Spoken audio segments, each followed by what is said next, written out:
বিভিন্ন দল গণ অধিকার পরিষদ ভার্সাস জাতীয় পার্টি। রাজধানী ঢাকায় উত্তপ্ত পরিবেশ, যে কোনো সময় বড় ধরনের ঘটনা ঘটতে পারে। দুই দল মুখোমুখি। জাতীয় পার্টির কার্যালয়ে উত্তম মধ্যম দেওয়ার চেষ্টা করছে গণ অধিকার পরিষদের নেতাকর্মীরা। তার আগে গণ অধিকার পরিষদ নেতাকর্মীদের উপর হামলা করেছে জাতীয় পার্টির, সাথে যুবলীগ, ছাত্রলীগ বা আওয়ামী লীগের লোকজন ছিল। এখন এটা কিভাবে সম্ভব? আমরা কার পক্ষে নিব? আপনারা জানেন যে সাংবাদিক ইলিয়াসের সাথে ভিপি নুরদের দ্বন্দ্ব, যার ফলে ভিপি নুরদের অনেকে এখন দেখতে পারে না, বিকাশ চন্দ্র নানান কিছু বলে, হোয়াটএভার। এই পরিস্থিতিতে জাতীয় পার্টির সাথে গণ অধিকার পরিষদের এই ঝামেলার ব্যাখ্যা কি? একটু চিন্তা করেন দর্শক, এটা বাংলাদেশের জন্য অশনি সংকেত। এটা একটা অস্বাভাবিক সমীকরণ। আমাদের জরুরি কিছু করণীয় আছে, আমরা জরুরি কিছু আহ্বান জানাতে চাই। দর্শক, জাতীয় পার্টি আওয়ামী লীগের দোসর ছিল, আওয়ামী লীগের গৃহপালিত বিরোধী দল ছিল, পিওর ভারতের দালাল ছিল। এ বিষয়ে কোনো ইখতিলাফ নেই, এর বিষয়ে ইত্তেফাক মানে সর্বসম্মত মত। জাতীয় পার্টি যদি জাতির সাথে বেইমানি না করত, তাহলে 2014 সালে কিংবা 18 সালে বিএনপি আওয়ামী লীগ আকাম করতে পারত না, এমনকি 2024 সালে দামি নির্বাচন করতে পারত না। তা জাতীয় পার্টি যে কত খারাপ, কত নিকৃষ্ট, এ বিষয়ে কোনো ইখতিলাফ তো নেই। সেই জাতীয় পার্টি দেখেন, রাশেদ খান মেনন, হাসানুল হক ইনু, এরা যে সুবিধা পেয়েছে আওয়ামী লীগের কাছ থেকে, তার চেয়ে অনেক গুণ বেশি পেয়েছে জাতীয় পার্টি। কিন্তু কি ইন্টারেস্টিং, সব এমপিরা পালিয়েছে, গ্রেপ্তার হয়েছে, কিন্তু জাতীয় পার্টির কেউ গ্রেপ্তার হয় না, ধরাও পড়ে না, এদেরকে সরকার কিছু বলেও না। প্রথম দিকে তো বরং তারা বঙ্গভবন, যমুনা সব জায়গায় দাওয়াত পেত। মানে এটা কিভাবে সম্ভব? এই জাতীয় পার্টি এখন গণ অধিকার পরিষদের উপর হামলা করছে, তারা মিছিল করছে, মিটিং করছে, সংবাদ সম্মেলন করছে, সব করছে, টকশো করছে। তারা ইউনূস সরকারের বিরুদ্ধে বলছে, তারা বুক ফুলিয়ে বলছে আওয়ামী লীগ ছাড়া বাংলাদেশে কোনো নির্বাচন গ্রহণযোগ্য হবে না, এসব সংস্কার টংস্কার চলবে না, স্পষ্ট বলছে। সেই জাতীয় পার্টি গণ অধিকার পরিষদের উপর হামলা করে এবং গণ অধিকার পরিষদের ছেলেরা পাল্টা সংঘবদ্ধ হয়ে জাতীয় পার্টির কার্যালয়ের দিকে গিয়েছে। পুলিশ গণ অধিকার পরিষদকে ঠেকাচ্ছে, মানে পুলিশ এখানে অনেকটা নিরপেক্ষ আচরণ করছে, মানে দুই পক্ষকে মারামারি করতে দিবে না। সেনাবাহিনী অনেকটা মানব প্রাচীর তৈরি করেছে যে জাতীয় পার্টির কার্যালয় রক্ষা করবে, জাতীয় পার্টির কার্যালয়ে আগুন দেওয়া ও ভাঙচুর করতে যেন না পারে। কেন? এটা কি সরকারের নীতি? এই যে প্রজন্ম 71 না কি একটা বহির্ভূত সংগঠন, লতিফ সিদ্দিকীরা গিয়েছে, জনগণ তাদেরকে ঘেরাও দিয়েছে, পুলিশ তাদেরকে গ্রেপ্তার করে তাদেরকেই মামলা দিয়েছে। এর মানে কি বাংলাদেশের সরকারকে আসলে নিরপেক্ষ না? এই সরকার আওয়ামী লীগ বিরোধী সরকার, ফ্যাসিবাদ বিরোধী সরকার। আওয়ামী লীগ বা ফ্যাসিবাদ সংশ্লিষ্ট কাউকে পেলে এই সরকার ছাড় দেয় না, তাকে উল্টো গ্রেপ্তার করে নিয়ে মামলা দেয়। সে শান্তিপূর্ণ আলোচনা করতে চাইলেও তাকে গ্রেপ্তার করে নিয়ে মামলা দেয়। এটি কিন্তু এই সরকারের নীতি। যেরকম আমরা লতিফ সিদ্দিকীর ক্ষেত্রে দেখেছি, লতিফ সিদ্দিকীরা কি কোনো মারামারি করতে চাইছিল? না, তারা জাস্ট আলোচনা সভা করতে চেয়েছিল। ঢাকা বিশ্ববিদ্যালয়ের শিক্ষক ছিল, কোন সামনে গ্রেপ্তার, মামলা, সন্ত্রাসী বিরোধী আইন। এটি সরকারের নীতি। মানে আওয়ামী লীগের সাথে সংশ্লিষ্ট কাউকে ছাড় দিবে না সরকার, দিস ইজ ফাইনাল। কিন্তু সেই সরকারই আওয়ামী লীগের প্রধানতম দোসর, সবচেয়ে বেশি সুবিধাভোগী আওয়ামী লীগের, সেই জাতীয় পার্টিকে কড়া নিরাপত্তা দিচ্ছে এবং পুলিশ এবং সেনাবাহিনীর বেষ্টনীতে দাঁড়িয়ে স্লোগান দিচ্ছে জাতীয় পার্টির নেতারা। আমি একটু আগে ভিডিওতে শুনলাম কি স্লোগান, এই মুহূর্তে দরকার সেনাবাহিনী সরকার। চিন্তা করছেন? রহস্যজনক। ইউনূসের বিরুদ্ধে স্লোগান দিচ্ছে, মবের বিরুদ্ধে স্লোগান দিচ্ছে। জিএম কাদের এগিয়ে চলো, আমরা আছি তোমার কাছে। অতএব এই জিএম কাদের কিন্তু হত্যা মামলার আসামি। আচ্ছা, জিএম কাদেরও যে টাইপের হত্যা মামলার আসামি, তার চাইতে অনেক দুর্বলতম হত্যা মামলার আসামি নাসিরউদ্দিন সাথী এবং তৌহিদ আফ্রিদি। তাদেরকে ঠিকই গ্রেপ্তার করা হয়েছে, কিন্তু জিএম কাদেরকে কিন্তু কোনো নজরই দেওয়া হয় না। কারণটা কি? জিএম কাদের পলিটিশিয়ান, হাসিনাকে বাঁচানোর সে চেষ্টা পর্যন্ত করেছিল, হাসিনার বিশ্বস্ত। অতএব বাংলাদেশের কালচার অনুযায়ী নারায়ণ হত্যা মামলায় আসতে পারে এবং গ্রেপ্তার হওয়াটা স্বাভাবিক। কিন্তু নাসিরউদ্দিন সাথী এরা যাত্রাবাড়িতে যে হত্যাকাণ্ড ঘটিয়েছে, হত্যাকাণ্ড ঘটাতে টাকা দিয়েছে, এটা স্বাভাবিক না। এটাকে আমি মিথ্যা মামলাই মনে করি। হ্যাঁ, তৌহিদ আফ্রিদিরা বা নাসিরউদ্দিন সাথীরা কাউকে টাকা পয়সা দিয়েছে কিনা ভিডিও বানানোর জন্য, বা শেখ হাসিনাকে কোনো ব্যবসায়িক হেল্প করেছিল, এটা নিয়ে তদন্ত হতে পারে। এবং তৌহিদ আফ্রিদির বিরুদ্ধে যত অভিযোগ গ্রেপ্তার হওয়ার পর সামনে এসে, এগুলো সব কন্টেন্ট ক্রিয়েটরদের উপর নির্যাতন বা নানান বিষয়। ঠিক আছে, এগুলোর বিচারক, এগুলোর জন্য মামলা হোক। ইউটিউবার স্বপন আহমেদ মামলা করুক, কিন্তু তৌহিদ আফ্রিদিকে কি এই কন্টেন্ট ক্রিয়েটরদের হয়রানি, নির্যাতন, হাসিনার পক্ষে ভিডিও বানানোর জন্য গ্রেপ্তার করা হয়েছে? না, তাকে গ্রেপ্তার করেছে হত্যা মামলায়।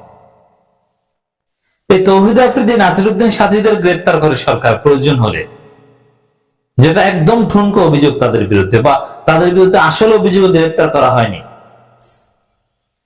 কিন্তু জিএম কাদেরকে গ্রেপ্তার করা হয় না। জিএম কাদেরকে প্রোটোকল দেয়, জিএম কাদের অফিস রক্ষা করে এবং সেনাবাহিনীর পাশে দাঁড়িয়ে বলে এই মুহূর্তে দরকার সেনাবাহিনী সরকার।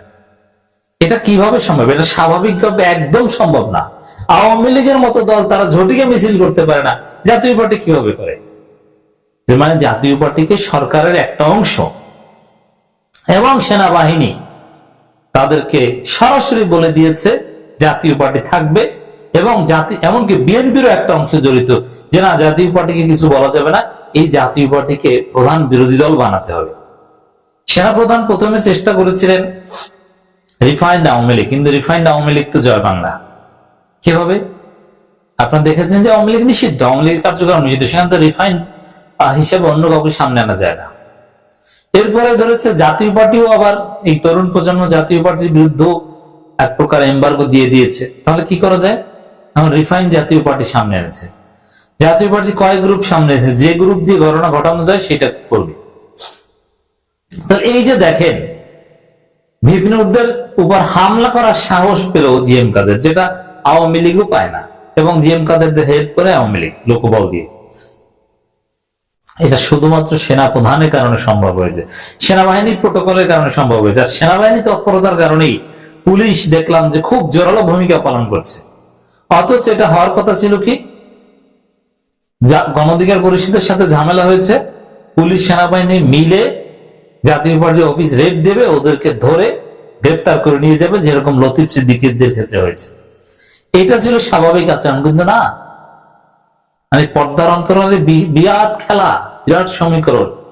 এই জাতীয় পার্টিকে নির্বাচনে অংশগ্রহণ করার সুযোগ দিবে, এবং জাতীয় পার্টির সাথে এই যে ঝামেলাগুলো, এগুলো তো জাতীয় পার্টি কিন্তু আরো লাইমলাইটে আসে, অনেকের কাছে গ্রহণযোগ্যতা হবে। যেমন আওয়ামী লীগের অনেক লোকজন এর ফলে নড়ে চড়ে বসবে না, জাতীয় পার্টি তো আছে, আমাদের অন্য কাউকে ভোট দেওয়া লাগবে না, জাতীয় পার্টি আমাদের ভরসা, এবং আওয়ামী লীগ জাতীয় পার্টি হয়ে ফিরবে।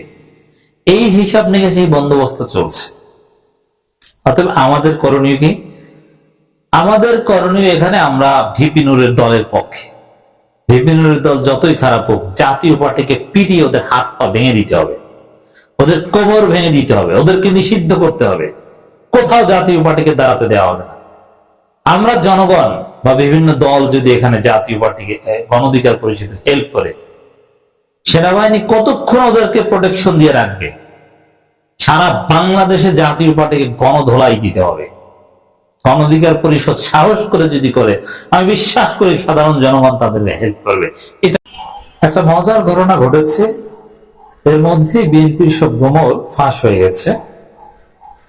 আসলে এই ফাঁস হওয়ার মধ্য দিয়ে বিএনপির ভবিষ্যৎ এখানে থমকে গেল।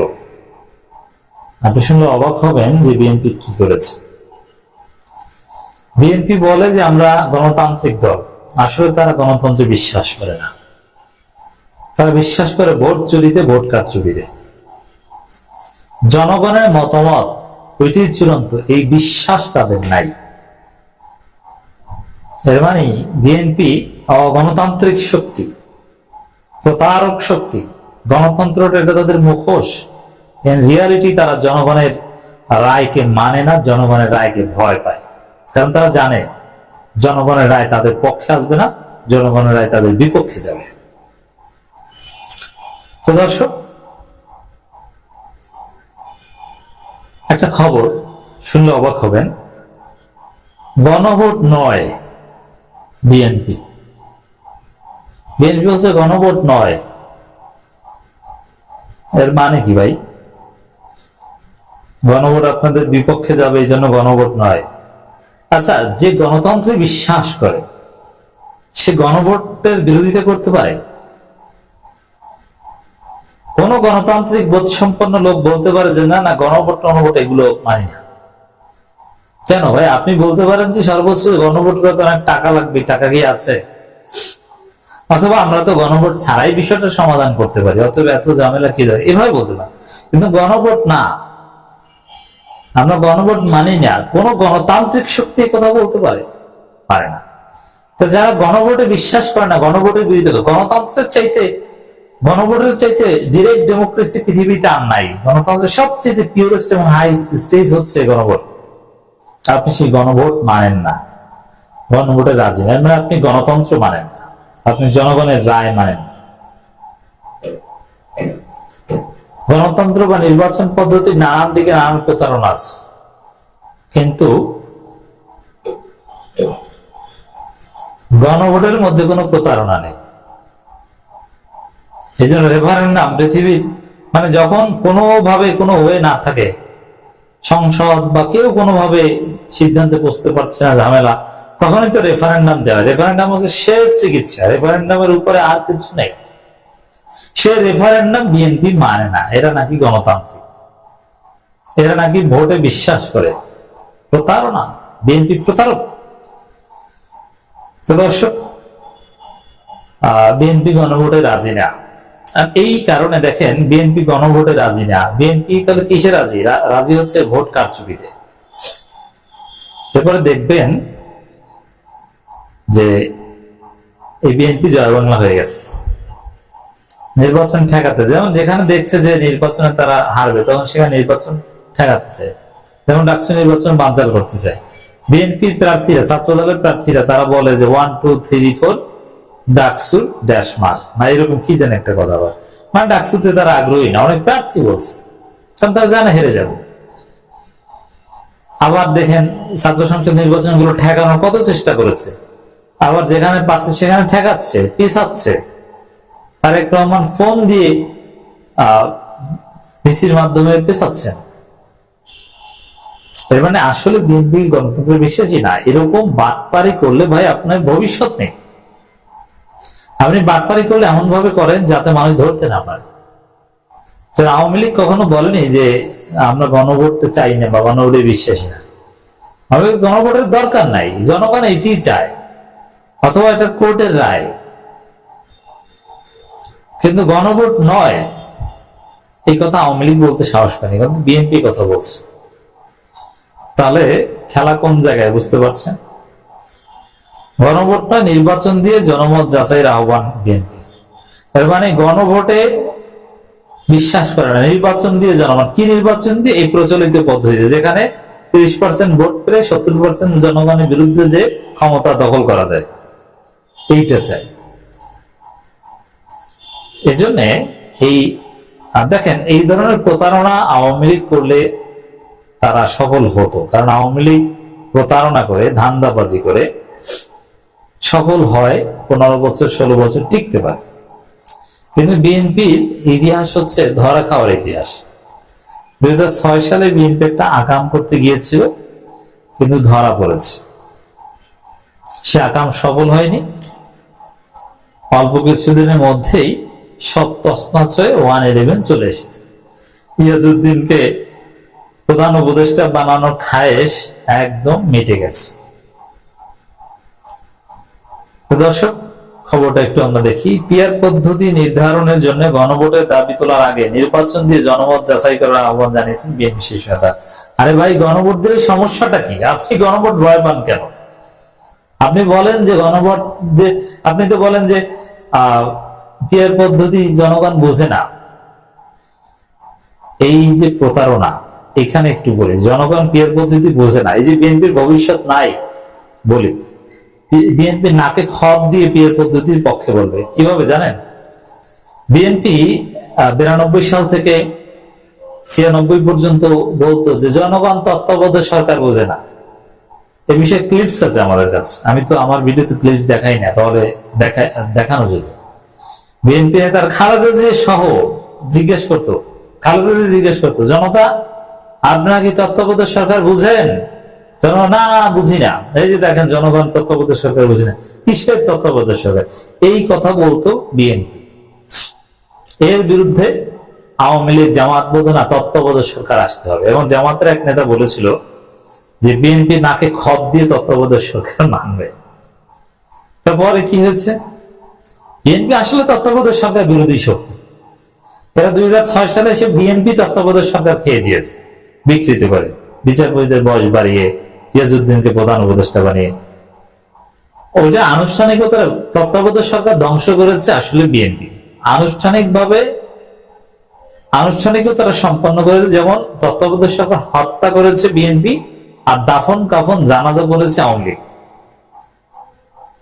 এইটা হচ্ছে সত্য কথা।